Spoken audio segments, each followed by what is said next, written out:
بیان پیدائش حضرت آدم علیہ السلام۔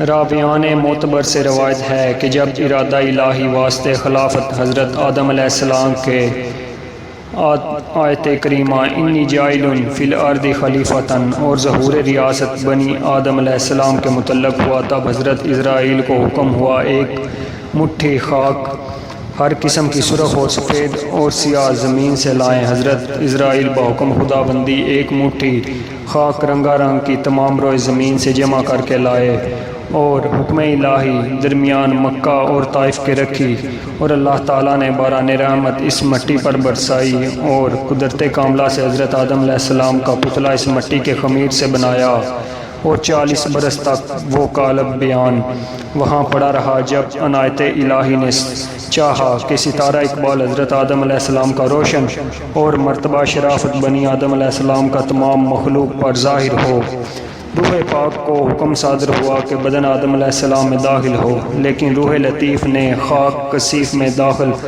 ہونے سے انکار کیا۔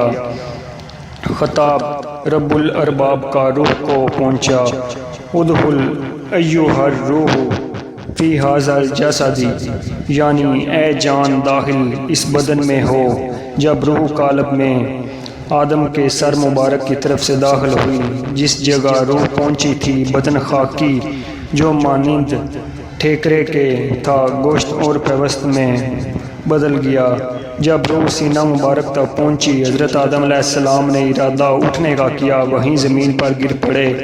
اس واسطے حق تعالیٰ نے قرآن شریف میں فرمایا ہے کان الانسان عجولا، یعنی انسان جلد باز ہے، اور اسی حالت میں حضرت آدم علیہ السلام نے چھینکا اور الہام الہی سے کہا الحمدللہ۔ اس کریم اور رحیم نے اپنی رحمت سے فرمایا یرحمک اللہ۔ سب سے اول جلوہ رحمت الہی کا شامل حال حضرت آدم علیہ السلام کے ہوا، اور بھید سبقت رحمتی علی غضبی کا ان کے طفیل سے نصیب بنی آدم کو ہوا۔ بعد اس کے ایک فرشتہ موجب حکم الہی سے ایک جوڑا مرزا فوراً بہشت سے لایا اور حضرت آدم علیہ السلام کو ساتھ تشریف خلعت الہی سے مشرف کیا اور تخت عزت اور عظمت پر بٹھایا۔ نقل ہے کہ فرشتے ابتدائی پیدائش حضرت آدم علیہ السلام سے آپس میں کہتے تھے کہ جس کو خدا تعالیٰ خاک سے پیدا کر کے مسند خلافے پر بٹھائے گا تو وہ ہم سے خدا کے نزدیک زیادہ عزیز ہوگا، اور جو بارگاہ علام الغیوب میں دن رات رہتے ہیں علم ہمارا اس سے زیادہ ہوگا۔ حق تعالیٰ نے موجب آیت علم آدم الاسماء تمام چیزوں کے نام حضرت آدم علیہ السلام کو الہام کر کے حکم کیا فرشتوں سے ان چیزوں کے نام پوچھو، جب یعنی خبر دو مجھے ان چیزوں کے نام کی اگر تم سچے ہو۔ تب فرشتے جواب سے عاجز ہوئے اور اپنے قصور کے معترف ہو کر بولے یعنی پاک ہے تو اور نہیں علم مگر جو تو نے سکھایا ہم کو تو وہی عالم اور دانا ہے۔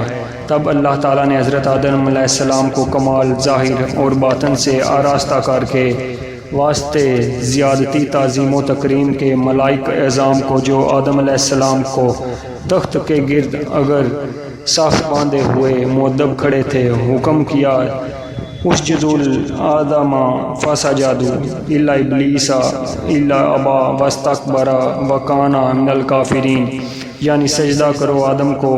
مجرد حکم الہی کے سب فرشتوں نے بلا عذر تکرار حضرت آدم علیہ السلام کو سجدہ کیا، مگر ابلیس ملعون نے انکار کیا اور بولا کہ میں آدم سے بہتر ہوں، اس واسطے کہ مجھے آگ سے پیدا کیا گیا ہے۔ اس نافرمانی سے شیطان ملعون ابدی ہو کر راندہ گیا اور فرشتوں سے نکالا گیا۔ حضرت آدم علیہ السلام بہشت میں رہنے لگے، طبیعت ان کی مشتاق ہمدم اور 19 محرم کی ہوئی۔ تب حضرت آدم علیہ السلام پر خواب نے غلبہ کیا۔ وقت خواب میں اللہ تعالیٰ نے اپنے قدرت کاملہ سے آدم کے پہلو چپ بائیں سے حضرت حوا کے پیدا کیا۔ جب حضرت آدم علیہ السلام بیدار ہوئے تو دیکھا ایک عورت پاکیزہ ان کے پاس بیٹھی ہے۔ ان کی طبیعت ہمایوں اور صورت میموں کو دیکھ کر نہایت خوش ہوئے اور پوچھا کہ تو کون ہے؟ حضرت حوا نے کہا کہ میں تیرے بدن کا جز ہوں کہ حق تعالیٰ سبحان نے تیری پسلی سے مجھے پیدا فرمایا ہے۔ نقل ہے کہ حسن اور جمال حضرت حوا کا اس قدر تھا کہ تمام عالم کی خوبی 100 حصے تھی، اس میں سے 90 حصے حسن حضرت حوا کو اور 10 حصے باقی عالم کو عنایت فرمایا۔ آدم علیہ السلام سجدہ شکر بجا لائے جب الہی نے ان کا اقدر روبرو حملان عرش اور ساکنان سمباد کے باندھا اور دونوں کو حکم ہوا کہ اے آدم و حوا تم دونوں اس بہشت میں رہو اور سب میوے اس بہشت کے کھاؤ، مگر اس درخت کے قریب مت جانا، یعنی گیہوں کے درخت میں سے کچھ مت کھانا۔ جب ابلیس ملعون نے آدم کو سجدہ نہ کیا اور راندا گیا اور فرشتوں سے نکالا گیا، اس سبب آتش کینہ سے حسد کرنے لگا اور ہمیشہ اس تکبر میں رہتا کہ کسی صورت میں بہشت میں بیٹھے آدم علیہ السلام کو وہاں سے نکال لے۔ پہلے تو طاؤس سے دوستی کی، مگر دوستی کے حق تیرے اوپر ثابت ہیں اور ہم تم کو ایک مکان میں رہتے تھے۔ یہ التماس تجھ سے ہے کہ مجھ کو اپنے بازو پر بٹھا کر بہشت میں پہنچا دے تاکہ میں اپنے دشمن سے بدلہ لے سکوں۔ طاؤس نے اس بات سے انکار کیا اور کہا کہ یہ بات تو سانپ سے کہو۔ تب شیطان نے سانپ کے پاس گیا اور اپنے فریب کے منتر سے فریق کا سانپ کو اس کے منہ میں لے کر بہشت میں چلا گیا۔ سانپ نے اس کو اپنے منہ میں بٹھایا اور بہشت میں لے کر چلا گیا۔ پھر ابلیس حضرت آدم علیہ السلام اور حوا کے پاس گیا اور رونا شروع کیا۔ حضرت آدم علیہ السلام اور حوا نے پوچھا کہ کیوں روتا ہے؟ انہوں نے شیطان کو نہیں پہچانا۔ تب شیطان نے ان کو نصیحت کرتا ہوا مجھ کو تمہارے حال پر رونا آتا ہے اور تم اس بہشت سے نکالے جاؤ گے اور یہ بہشت کی نعمتیں تم میں سے چھین لی جائیں گی اور لذت حیات سے ذائقہ موت کا چکھو گے۔ ان دونوں کی بات سنتے ہی غم ہوا۔ ابلیس نے کہا اگر تم میرا کہنا مانو گے تو تم کو ایک درخت بتاؤں گا، اگر تھوڑا میوہ تم کو اس کا کھاؤ گے تو تم ہمیشہ زندہ رہو گے اور صورت موت ہرگز نہ دیکھو گے۔ حضرت آدم علیہ السلام نے پوچھا وہ کون سا درخت ہے؟ شیطان نے کہا وہی درخت جس کے کھانے سے حق سبحانہ تعالیٰ نے منع فرمایا ہے۔ حضرت آدم علیہ السلام نے اس بات کو قبول نہ کیا اور کہا ہرگز مجھے سے نافرمانی خدا کی نہ ہوگی۔